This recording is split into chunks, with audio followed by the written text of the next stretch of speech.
ओम नमः शिवाय। नमस्कार। मैं ज्योतिष वास्तु एक्सपर्ट आनंद झा आपको वेद से विज्ञान चैनल पर स्वागत करता हूं। हमारा रीति रिवाज और संस्कार सीरीज में पहले वीडियो में हमने कुछ संस्कारों और रीति रिवाज के बारे में चर्चा की है।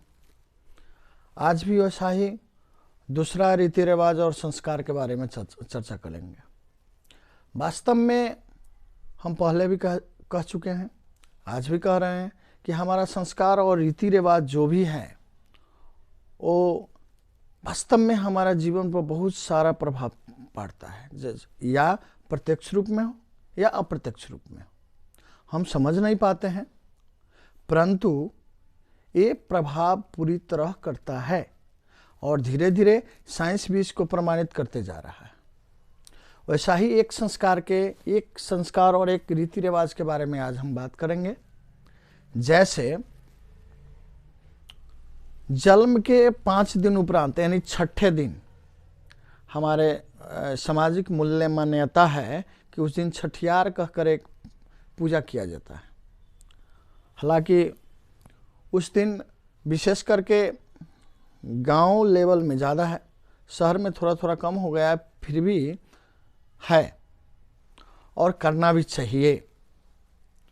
इसके बारे में हम चर्चा करेंगे कि अध्यात्म में उसे कैसे लिया जाता है, ज्योतिष में उसका मान्यता कैसे है और साइंस में उसको क्या मान्यता है। पहला बात कि पहले के ज़माने में लोग कहते थे, या अभी भी धर्म के हिसाब से कहा जाए तो लोग कहते हैं, या धर्म में भी कहीं कहीं उल्लेखित भी है, ग्रंथ में उल्लेखित भी है कि छठे दिन पर ब्रह्मा जी आकर उस बालक के कर्म, आयु और लक्षण इत्यादि जो है निर्धारित करते हैं पूरी तरह। इसलिए उस दिन पूरी तरह घर के शुद्ध रखा जाता था, चंदन इत्यादि से सुगंधित किया जाता था, धूप अगरबत्ती करायल इत्यादि बार कर पूरे घर के सुगंधित वातावरण बनाया जाता था। घर के लोग शांति बनाए रखते थे कि आज जो है ब्रह्मा जी आने वाले हैं हमारे घर और हमारे बच्चों को कर्म, लक्षण या आयु इत्यादि निर्धारण करने वाले हैं। इसलिए ब्रह्मा के अनुरूप घर के सुसज्जित किया जाता था। आज के इस प्रथा को गलत रूप में मनाया जा रहा है। उस दिन शराब, दारू, मछली इत्यादि के भोज किया जा रहा है। अनेक तरीका के जो है अवैध वातावरण जो है घर में स्थापित कर दिया जाता है। अगर वैसा ही भावना से सोचा जाए, अगर ब्रह्मा जी आते हैं तो क्या मछली और मांस के सुगंध देखकर क्या आएंगे, क्या खुश रहेंगे? क्या आपको बच्चे का अच्छा भविष्य लेकर जाएंगे? नहीं। चलिए अब इसके बारे में, ज्योतिष के बारे में सोचते हैं कि ज्योतिष में उस दिन को कैसे लिया जाता है। जैसे ज्योतिष के छठा दिन है। छठा घर से रोग, ऋण, शत्रु, ईर्ष्या, नौकरी, रोजगार इत्यादि देखा जाता है।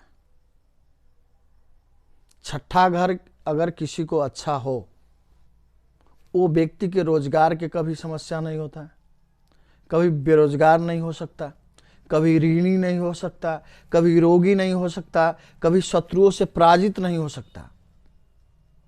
अगर खराब है तो ऋणी होगा, रोगी होगा, बेरोजगार होगा, समय पर नहीं काम कर पाएगा, समय बीत जाने के बाद जो है उस काम को करना सोचेगा।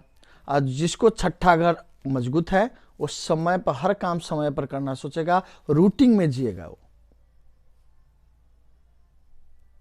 तो यदि छठे दिन जो छठियार कहते हैं, उस दिन अगर वातावरण अच्छा रखें तो उस दिन के वातावरण के हिसाब से आपके बच्चे को जो है छठा घर अनुकूल होगा और आपको बच्चा बेरोजगार नहीं होगा, रोजगारी होगा और जोगारी होगा। अर्थात जोगारी मतलब टेक्निकल माइंड, जो छोटा छोटा काम को कैसे हम कम समय में कैसे किया जाए, ऐसे बुद्धि देने वाला घर भी छठा घर है। इसलिए ज्योतिष में भी छठा घर के बड़ी महत्वपूर्ण भूमिका है। छठा घर खराब है तो भविष्य खराब है। ज्योतिष के हिसाब से इस पर्व को बड़ी महत्वपूर्ण भूमिका दिया गया है। अब चलिए साइंस को लेते हैं। साइंस में कहा जाता है कि जब बच्चा जन्म लेने के बाद में वास्तव में 5 दिन के बाद छठे दिन से वो बच्चा सबकॉन्शियस से कॉन्शियस माइंड में आना प्रारंभ होता है। जैसे कि हम लोग जानते हैं कि बच्चा सबकॉन्शियस माइंड में जीते हैं, हम लोग कॉन्शियस माइंड में जीते हैं। सबकॉन्शियस माइंड तो हम लोग का भी है, यानी 90% तो सबकॉन्शियस माइंड है, 10% मात्र काम कॉन्शियस माइंड करता है। परंतु अभी जितना देर तक हम लोग जगे हैं अर्थात कॉन्शियस माइंड में है, चेतन मन में है। सो जाने के बाद में अब चेतन मन में चले जाते हैं, परंतु अब चेतन मन ऑफ नहीं है। सो जाने के बाद चेतन मन ऑफ हो जाता है, यानी बंद हो जाता है, अनएक्टिव हो जाता है। परंतु अब चेतन मन 24 आवर चलते रहता है। तो बच्चा सबकॉन्शियस माइंड में, अब चेतन मन में जीते हैं। इसलिए और छठा दिन जो है पहला प्रारंभ करता है चेतन मन में आने की, पहला स्टेज 5 दिन के बाद में छठे दिन। इस दिन उस दिन, इसलिए उस दिन जो है वातावरण शुद्ध रखिए ताकि उसको सब कॉन्शियस माइंड और कॉन्शियस माइंड अच्छा चीज रिस्टार्ट करें। आप बच्चे को जैसे बनाना चाहते हैं वैसा ही माहौल रखिए घर का, वैसे वातावरण रखिए घर का। फिर आपको बच्चा को सबकॉन्शियस माइंड कॉन्शियस माइंड उस बात को रजिस्टर्ड करेगा और ताजीवन उस बात को जो है उस पर छाप पड़ा रहेगा।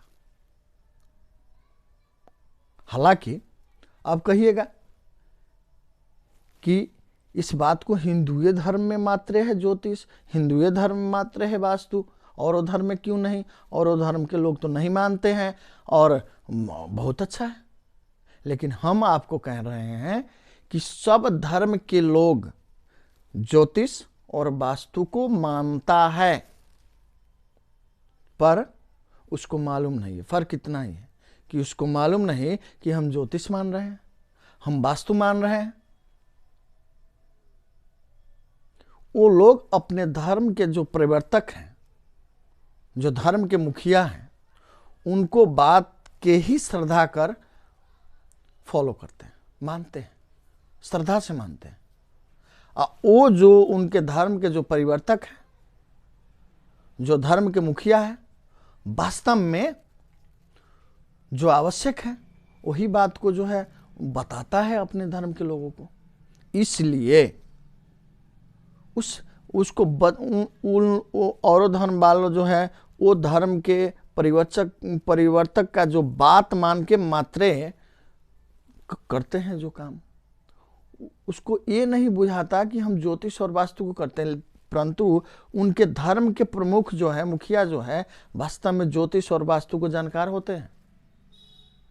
क्योंकि आप इतिहास पलटा कर देख लीजिए कि मुगल के ज़माने में ब्राहोद्दीन नामक जो व्यक्ति थे बहुत ही अच्छा ज्योतिषी थे।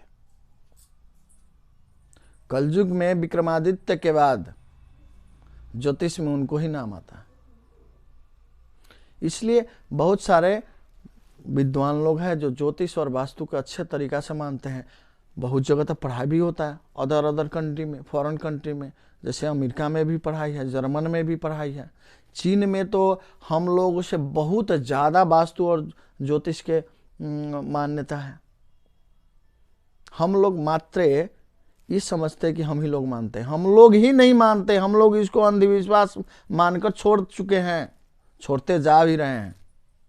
यहाँ तक कि अपने संस्कार छोड़ के दूसरे को संस्कार को फॉलो करना शुरू कर दिए।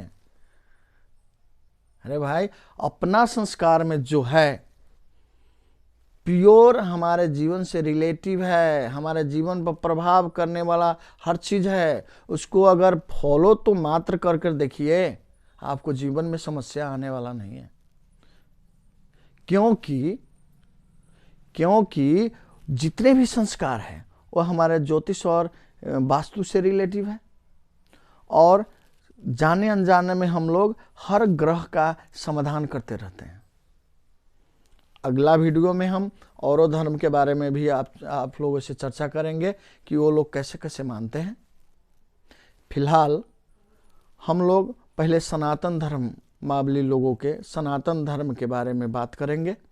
कुछ दिन के बाद में, कुछ वीडियो के बाद में हम जरूर रखेंगे हर धर्म के लोग कैसे मानते हैं ज्योतिष और वास्तु, हम आपको रखेंगे, बिल्कुल रखेंगे।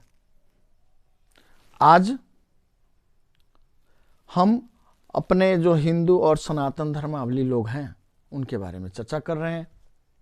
वैसा ही अब इस छठियार के बाद जो है मुंडन संस्कार है। वास्तव में मुंडन संस्कार भी एक साइंटिफिक कारण है। ज्योतिष और अध्यात्म के कारण तो है ही, परंतु एक साइंटिफिक कारण भी है, इसलिए मुंडन कराया जाता है। कोनो बेकार की चीज है, ढकोसला है, ऐसी बात नहीं है। वास्तव में जब बच्चा को जो जन्म होता है उस समय में जन्म के साथ साथ कुछ केस लेकर के वो जन्म लेते हैं। हर बच्चा लेता है कुछ केस, जिसे जन्मौती केस भी कहा जाता है। वो केस में विभिन्न किस्म के कीड़ा जो जन्म के समय ही रहता है, इसलिए 3 साल। आप लोग जानते हैं कि कोई भी एलोपैथ के मेडिसिन भी 3 दिन, 5 दिन और 7 दिन चलाया जाता है। क्यों? इसलिए 3 साल पर, 5 साल पर या 7 साल पर मुंडन संस्कार किया जाता है। इससे पहले का कि ये तो एक संस्कार के रूप में, एक रीति रिवाज के रूप में है, लेकिन एक साइंस कारण क्या है इसका कि वो जो केस जो है उसको मतलब हटा देना। जन्म जो बच्चा लिया है केस लेकर के, वो केस को हटाना, साफ करना। अगर वो केस साफ नहीं किया जाए, कुछ दिन के बाद में बच्चा अब नॉर्मल हो सकता है। 24-25 वर्ष तक अगर केस नहीं काटा जाए तब बच्चा पैरालाइज हो सकता है।